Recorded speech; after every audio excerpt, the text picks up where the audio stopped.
देखो पिताजी, आज मेरी कुछ खास सहेलियां घर पर आने वाली हैं, तो आप एक काम कीजिए। आप और मम्मी जी कुछ घंटों के लिए कहीं बाहर चले जाइए, क्योंकि मम्मी जी पूरे दिन गंवार बनकर घर में घूमती रहती है। वो लोग देखेंगे तो क्या सोचेंगे। तभी बहू के मुंह से अपनी पत्नी के लिए गंवार शब्द सुनकर बनवारी जी को गुस्सा आया और उन्होंने एक जोरदार तमाचा बहू के गाल पर जड़ दिया। उस तमाचे की गूंज पूरे घर में गूंज उठी। ससुर के हाथ का वो तमाचा सिर्फ बहू के गाल पर नहीं, बल्कि उसके अहंकार पर पड़ा था। पूरे घर में सन्नाटा छा गया। पवन अपनी पत्नी सरिता को लेकर कमरे में चला गया, लेकिन सरिता का चेहरा गुस्से से लाल हो चुका था। उसकी आंखों में आंसू नहीं, बल्कि बदले की आग थी। उसने शीशे के सामने खड़े होकर अपने गाल पर पड़े उंगलियों के निशान को देखा और दांत पीसते हुए बोली, आज तक किसी ने मुझ पर हाथ नहीं उठाया था और पिताजी ने मुझे थप्पड़ मारा। अब मैं भी उन्हें ऐसा सबक सिखाऊंगी कि जिंदगी भर याद रखेंगे। पवन समझ गया था कि सरिता के अंदर तूफान उठ चुका है। उसने शांत स्वर में कहा, बात बढ़ाने से पहले अपनी गलती भी देखो सरिता। मम्मी पापा का इस तरह अपमान करना ठीक नहीं था। लेकिन सरिता ने गुस्से में उसका हाथ झटक दिया और बोली, तुम्हें तो हमेशा अपने माँ बाप ही सही लगते हैं। मैं तुम्हारी पत्नी हूँ या नौकरानी। पवन कुछ पल उसे देखता रहा, फिर बिना कुछ कहे कमरे से बाहर चला गया। उसे पहली बार महसूस हुआ कि उसकी पत्नी के अंदर बड़ों के लिए जरा भी सम्मान नहीं बचा है। उधर हॉल में बैठे बनवारी जी का दिल अंदर से टूट चुका था। उन्होंने जिंदगी भर मेहनत करके गांव की ज़मीन को संभाला था, लोगों की मदद की, अपने बेटे को पढ़ाकर शहर में बड़ा आदमी बनाया। लेकिन आज उसी घर में उन्हें और उनकी पत्नी को गंवार कहा जा रहा था। मोहिनी जी उनकी आंखों में दर्द साफ देख पा रही थी। उन्होंने धीरे से कहा, छोड़िए जी, नई पीढ़ी है, समझ जाएगी। लेकिन बनवारी जी की आवाज़ भर्रा गई, मोहिनी, मैंने गरीबी देखी है, भूखा रहा हूँ, खेतों में रातें बिताई हैं, लेकिन कभी किसी ने हमें अपने संस्कारों के लिए छोटा नहीं कहा। आज बहू ने तुम्हें गंवार कहा और मैं चुप रह जाता तो शायद जिंदगी भर खुद को माफ़ नहीं कर पाता। मोहिनी जी चुप हो गई। वो जानती थी कि बनवारी जी बाहर से कठोर दिखते हैं, लेकिन अंदर से बहुत भावुक हैं। पत्नी का अपमान उनसे सहा नहीं गया था। उस रात खाने की मेज पर अजीब सा सन्नाटा था। सरिता अपने कमरे से बाहर ही नहीं निकली। पवन कई बार उसे खाने के लिए बुलाने गया, लेकिन उसने साफ मना कर दिया। वो बिस्तर पर बैठी लगातार अपनी सहेली से फ़ोन पर बातें कर रही थी। गुस्से में उसने सारी बात बढ़ा चढ़ा कर बताई। मेरे ससुर ने मुझे नौकरानी समझ रखा है, गांव वाले सब गंवार लोग हैं। उसकी सहेली प्रिया ने भी आग में घी डालते हुए कहा, अगर मैं तुम्हारी जगह होती ना तो उसी समय पुलिस बुला लेती। बस यही बात सरिता के दिमाग में बैठ गई। उसने मन ही मन फैसला किया कि अब वो इस घर में बनवारी जी की इज्जत मिट्टी में मिला देगी। अगली सुबह मोहिनी जी रोज की तरह मंदिर में पूजा कर रही थी। तभी सरिता वहां आई और जोर से बोली, मम्मी जी, अपने गंवार पति को समझा दीजिए, वरना आगे बहुत बुरा होगा। मोहिनी जी ने हैरानी से उसकी तरफ देखा। उन्होंने प्यार से कहा, बेटा, गुस्से में बात मत करो। तुम्हारे पिताजी वैसे इंसान नहीं हैं जैसे तू सोच रही है। लेकिन सरिता ताना मारते हुए बोली, हाँ, आपके पति बहुत अच्छे इंसान हैं जो बहू पर हाथ उठाते हैं। तभी पीछे से बनवारी जी वहाँ आ गई। उन्होंने सरिता की तरफ देखा, लेकिन कुछ नहीं बोले। अब उनका गुस्सा शांत हो चुका था, लेकिन दिल में एक फैसला जन्म ले चुका था। वो समझ गए थे कि ये लड़की सिर्फ आधुनिक नहीं बल्कि घमंडी भी है।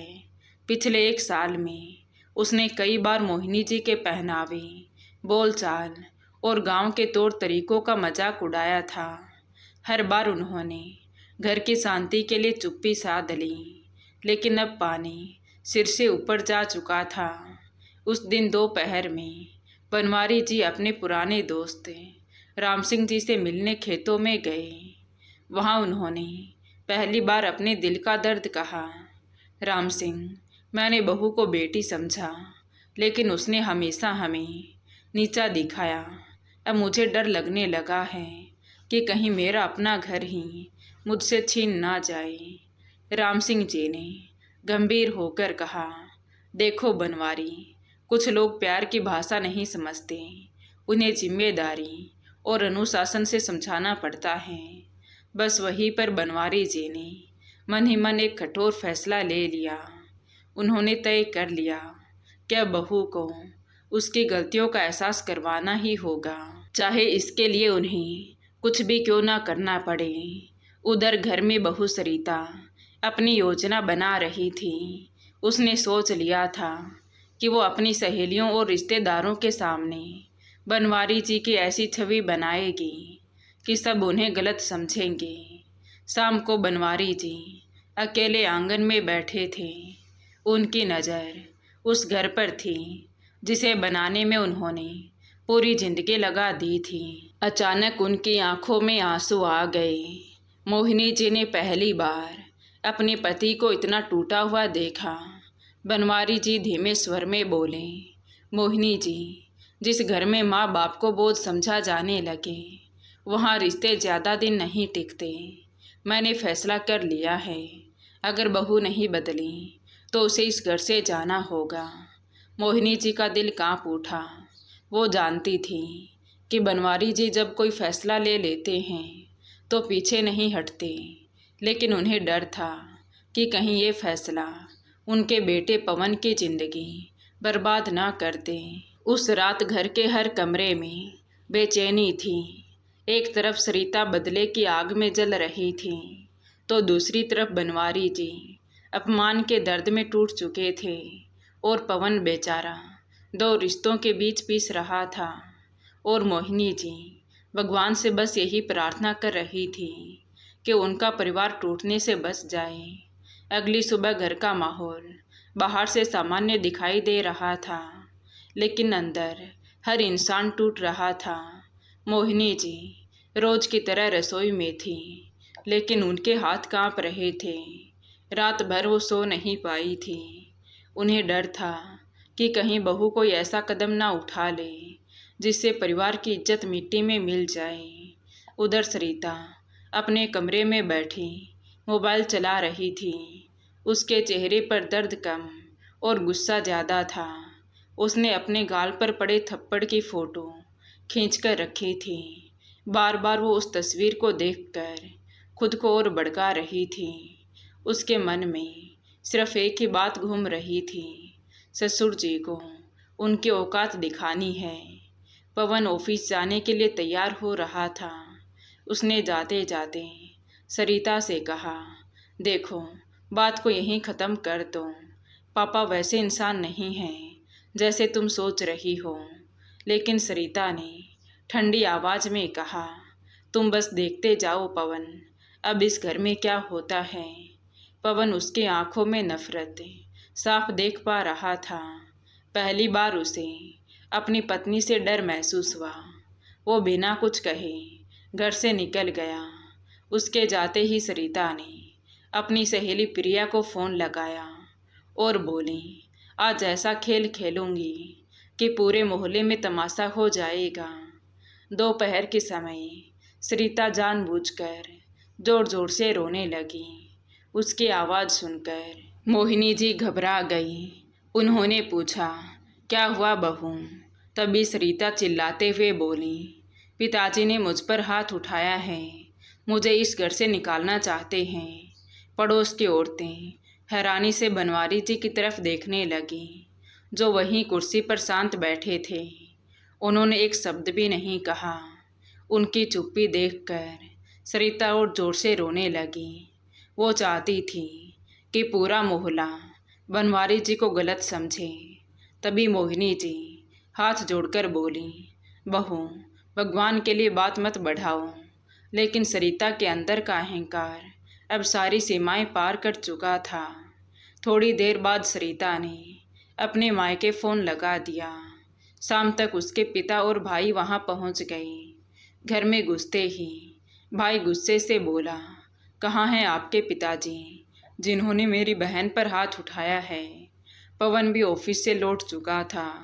उसने स्थिति संभालने की कोशिश की, लेकिन सरिता लगातार रोने का नाटक करती रही। सरिता के पिता महेश जी ने बनवारी जी से कहा, समधी जी, अगर कोई बात थी तो प्यार से समझा देते, हाथ उठाने की क्या ज़रूरत थी।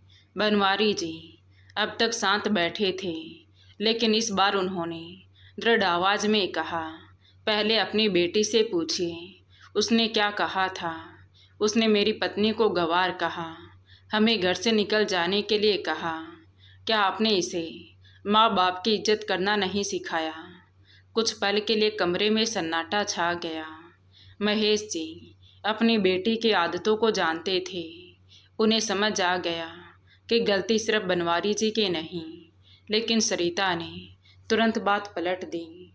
वो बोली, हाँ कहा था मैंने, क्योंकि ये लोग हर वक्त गांव वालों जैसी हरकतें करते हैं। मेरी सहेलियां आने वाली थीं।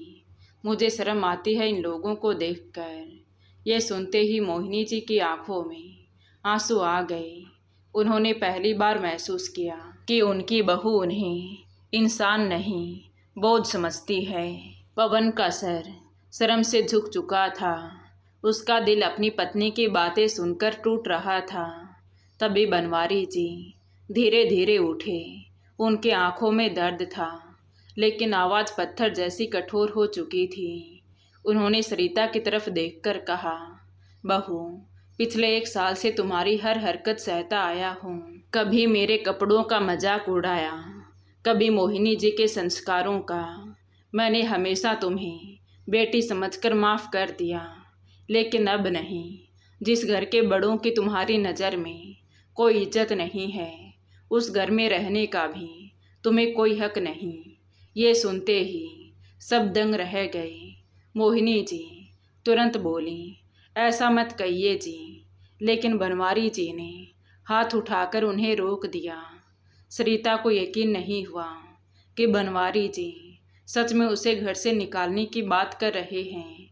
उसका गुस्सा और बढ़ गया। वो पवन की ओर देखते हुए बोली, घर सिर्फ आपका नहीं, पवन का भी है। तभी पहली बार पवन ने सख्त आवाज़ में कहा, लेकिन इस घर की नींव पिताजी ने रखी है सरिता, और तुमने उस नींव का अपमान किया है। सरिता स्तब्ध रह गई। उसे उम्मीद थी कि पवन हमेशा की तरह उसका साथ देगा, लेकिन आज वो भी उसके खिलाफ खड़ा था।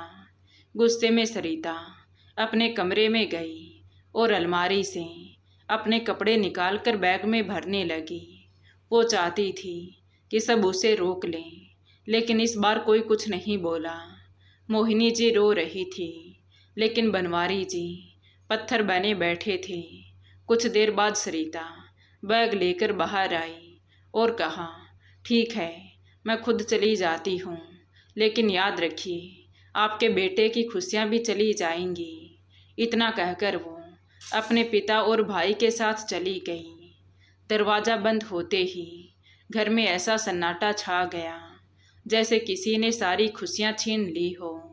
मोहिनी जी फूट फूट कर रोने लगी।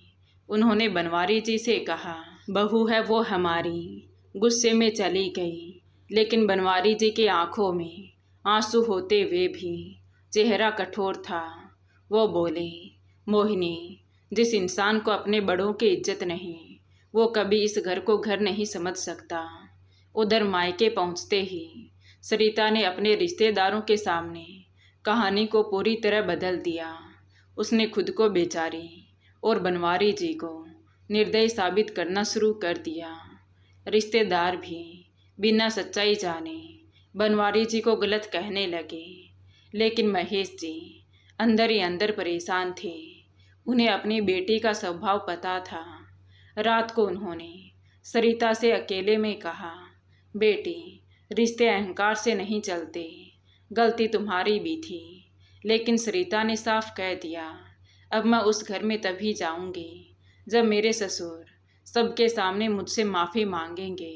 उधर पवन पूरी रात अपने कमरे में बैठा रहा। उसके सामने उसकी शादी की तस्वीर पड़ी थी। उसने कभी नहीं सोचा था कि जिस लड़की से उसने इतना प्यार किया वही एक दिन उसके माँ बाप की इज्जत को तार तार कर देगी। उसके दिल में पहली बार अपनी शादी को लेकर डर पैदा हुआ। वहीं दूसरी तरफ बनवारी जी ने मन ही मन एक और बड़ा फैसला ले लिया था। उन्होंने तय कर लिया था कि अगर सरिता अपनी गलती मानकर वापस नहीं आई तो इस बार वो अपने बेटे की ज़िंदगी बचाने के लिए कोई कठोर कदम जरूर उठाएंगे। मोहिनी जी हर सुबह दरवाजे की तरफ उम्मीद से देखती, शायद बहू वापस आ जाए, लेकिन हर शाम उनकी उम्मीद टूट जाती। बनवारी जी बाहर से मजबूत दिख रहे थे, मगर भीतर से धीरे धीरे टूट रहे थे। उन्होंने जिंदगी भर परिवार को जोड़कर रखा था, लेकिन अब पहली बार उन्हें लग रहा था कि उनका ही घर बिखरने लगा है। उधर मायके में सरिता खुद को सही साबित करने में लगी हुई थी। रिश्तेदार उसके आसपास बैठकर बनवारी जी को कोसते तो उसे अजीब सा सुकून मिलता, लेकिन उसके पिता महेश जी चुप रहते। उन्हें महसूस हो रहा था कि उनके बेटी बदले की आग में अंधी हो चुकी है। एक शाम उन्होंने सरिता को समझाने की कोशिश की कि बेटी, ससुराल रिश्तों से चलता है, जिद से नहीं। अगर तुमने अपनी गलती नहीं मानी तो एक दिन सब हाथ से निकल जाएगा। लेकिन सरिता का अहंकार अब इतना बढ़ चुका था कि उसे सिर्फ अपनी बेइज्जती दिखाई दे रही थी। उसने गुस्से में कहा, मैं कभी उस घर में वापस नहीं जाऊंगी पिताजी, जब तक मेरे ससुर जी मेरे पैरों में गिरकर माफ़ी नहीं मांगते। इधर गांव में धीरे धीरे बातें फैलने लगीं। कुछ लोग बनवारी जी को गलत ठहरा रहे थे तो कुछ लोग सरिता के व्यवहार की चर्चा कर रहे थे। बनवारी जी को सबसे ज़्यादा दर्द तब हुआ जब चौपाल पर बैठे दो लोगों ने कहा, लगता है शहर वाली बहू को गांव का माहौल पसंद नहीं आया। बनवारी जी चुपचाप वहां से उठ गए। उन्हें अपनी इज्जत की चिंता नहीं थी, लेकिन ये बात उन्हें भीतर से खा रही थी कि उनके परिवार की बदनामी हो रही है। रात को वो काफ़ी देर तक जागते रहे। मोहिनी जी ने पूछा, क्या सोच रहे हो जी? तो बनवारी जी भारी आवाज़ में बोले, मोहिनी, मैंने कभी नहीं सोचा था कि बुढ़ापे में अपने ही घर की शांति के लिए मुझे लड़ना होगा। अगले दिन अचानक सरिता ने पवन को फ़ोन किया। उसकी आवाज़ में प्यार नहीं बल्कि ठंडा अहंकार था। वो बोली, अगर तुम्हें अपनी पत्नी चाहिए तो अपने पिता को समझाओ कि वो मुझसे माफ़ी मांगे। पवन कुछ पल शांत रहा, फिर बोला, माफ़ी उन्हें नहीं, तुम्हें मांगनी चाहिए सरिता। ये सुनते ही सरिता का गुस्सा फूट पड़ा। उसने कहा, ठीक है, फिर तैयार रहना, अब मैं भी देखती हूँ तुम्हारे माँ बाप की कितनी इज्जत बचती है। इतना कहकर उसने फ़ोन काट दिया। पवन समझ गया था कि सरिता सिर्फ रिश्ते नहीं बदला देख रही है। 2 दिन बाद अचानक पुलिस की एक जीप बनवारी जी के घर के बाहर आकर रुकी। पूरे मोहल्ले में हलचल मच गई। एक महिला कांस्टेबल और 2 पुलिस वाले अंदर आए। मोहिनी जी घबरा गई। पुलिस वाले ने सख्त आवाज़ में कहा, सरिता ने शिकायत की है कि उनके ससुराल वालों ने उन्हें मानसिक रूप से प्रताड़ित किया और घर से निकाल दिया है। यह सुनते ही मोहिनी जी के पैरों तले से जमीन खिसक गई। पवन गुस्से से भर उठा। उसने तुरंत सरिता को फ़ोन लगाया, लेकिन उसने फ़ोन नहीं उठाया। बनवारी जी शांत खड़े रहे। पुलिस इंस्पेक्टर ने उनकी तरफ देखा और बोले, देखो, मामला परिवार का है, समझदारी से सुलझा लीजिए। उस दिन पहली बार मोहिनी जी बनवारी जी के सामने फूट फूट कर रो पड़ी। उन्होंने रोते हुए कहा, हमने बहू को बेटी समझा, पर उसने हमें अपराधी बना दिया। बनवारी जी की आंखें भी नम हो गई। उन्होंने कहा, मत रो मोहिनी, सच्चाई ज़्यादा दिन नहीं छुपती। लेकिन अंदर ही अंदर वो समझ चुके थे कि सरिता किसी भी हद तक जा सकती है। उधर सरिता को लग रहा था क्या बनवारी जी डर जाएंगे। उसने अपनी सहेली प्रिया से कहा, अब देखना कैसे सब मेरे सामने झुकेंगे। लेकिन उसे ये एहसास नहीं था कि उसका ये कदम पवन को उससे और दूर कर देगा। पवन ने उस रात अपने ससुर महेश जी को फ़ोन किया और बोला, पिताजी, अगर सरिता यही सब करती रही तो हमारा रिश्ता ख़त्म हो जाएगा। महेश जी शर्म से सर झुका बैठे। उन्होंने धीमे से कहा, बेटा, मुझे माफ़ कर दो, मैं अपनी बेटी को सही संस्कार नहीं दे पाया। कुछ दिनों बाद गांव में एक बड़ा धार्मिक आवेदन था। हर साल की तरह इस बार भी बनवारी जी को मुख्य अतिथि बनकर बुलाया गया, लेकिन इस बार वो जाने से मना कर रहे थे। उन्हें लग रहा था कि लोग उनकी इज्जत नहीं तमाशा देखेंगे। तभी मोहिनी जी ने उनका हाथ थामकर कहा, अगर आप आज पीछे हट गए तो गलत लोग जीत जाएंगे। पत्नी की बात सुनकर बनवारी जी जाने के लिए तैयार हो गए। कार्यक्रम में जब बनवारी जी पहुँचे तो पूरे गांव ने खड़े होकर उनका सम्मान किया।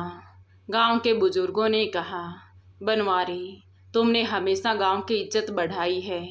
एक बहू के गलत व्यवहार से तुम्हारा सम्मान कम नहीं हो सकता। ये सुनकर बनवारी जी की आंखें भर आई। उन्हें पहली बार एहसास हुआ कि सच अभी भी लोगों के दिलों में जिंदा है। लेकिन उसी समय दूसरी तरफ सरिता ने एक और बड़ा कदम उठा लिया था। बदले की आग में उसने फैसला कर लिया था कि अब वो पवन को उसके माँ बाप से अलग करके ही रहेगी। उसने अपने वकील से बात करनी शुरू कर दी। उसे लग रहा था कि अब कानून के सहारे वो बनवारी जी को झुका देगी। लेकिन उसे नहीं पता था कि उसके इस फैसले से सबसे ज़्यादा टूटने वाला इंसान खुद उसका पति पवन होगा। पवन धीरे धीरे अपनी पत्नी से प्यार नहीं बल्कि डर और नफरत महसूस करने लगा था। सरिता की शिकायत के बाद से पवन का जीवन पूरी तरह बदल चुका था। ऑफिस में बैठा होता तो भी उसका मन घर की परेशानियों में उलझा रहता। लोग उसके चेहरे की उदासी देखकर सवाल पूछते, लेकिन वो हर बार मुस्कुराने का दिखावा कर देता। अंदर ही अंदर वो टूट चुका था। एक तरफ उसके माँ बाप थे जिन्होंने उसे अपनी खुशियाँ कुर्बान करके बड़ा किया था, और दूसरी तरफ उसकी पत्नी थी जिसे उसने दिल से चाहा था। लेकिन अब उसे महसूस होने लगा था कि सरिता सिर्फ अपने अहंकार के लिए रिश्तों को कुचल रही है। उधर महेश जी अब अपनी बेटी से परेशान रहने लगे थे। उन्होंने कई बार देखा कि सरिता के चेहरे पर दुख कम और जीत का घमंड ज़्यादा था। एक रात उन्होंने अपनी पत्नी से कहा, हमारी बेटी बदले की आग में आंधी हो चुकी है। अगर हमने इसे नहीं रोका तो इसका घर बर्बाद हो जाएगा। अगले दिन पवन अपने कमरे में बैठा था कि तभी सुबह सुबह ही सरिता पुलिस को लेकर ससुराल पहुंच गई। उसके चेहरे पर अजीब सा घमंड था। उसे पूरा विश्वास था कि आज बनवारी जी झुक जाएंगे। प्लीज़, इंस्पेक्टर ने कहा, अगर मामला समझौते से नहीं सुलझा तो हमें कार्रवाई करनी पड़ेगी। तभी पवन अंदर गया और अपना फ़ोन लेकर आया। उसने बिना कुछ कहे वो वीडियो चला दिया जो उस दिन उसने चुपके से बनाया था, पर आज तक किसी को दिखाया नहीं था। ये सोचकर क्या पता सरिता खुद ही सुधर जाए, पर सरिता तो बदला लेने की आग में उतर चुकी थी। वीडियो में सरिता की आवाज़ गूंज रही थी, आप दोनों कहीं चले जाइए, मेरी सहेलियों के सामने गंवार बनकर मत घूमिए। वीडियो ख़त्म होते ही इंस्पेक्टर की नज़र बदल गई। अब उन्हें सच्चाई समझ आ गई थी। उन्होंने सरिता की तरफ देखकर कहा, मैडम, आपने शिकायत में ये बात क्यों नहीं बताई? तो सरिता के चेहरे का रंग उड़ गया। उसे उम्मीद नहीं थी कि उसका पति पवन उसका वीडियो बना सकता है। वो कुछ बोल ही नहीं पाई। तब तक महेश जी भी वहाँ पहुँच गए। उनका सर शर्म से झुक गया। अपनी बेटी की तरफ देखकर कहा, बस करो सरिता, अब और कितना गिरोगी? मोहिनी जी की आंखों से लगातार आंसू बह रहे थे। उन्होंने कांपती आवाज़ में कहा, बहू, हमने तुम्हें बेटी माना था, फिर भी तुमने हमें दुश्मन क्यों समझ लिया? लेकिन सरिता का अहंकार अभी भी पूरी तरह टूटा नहीं था।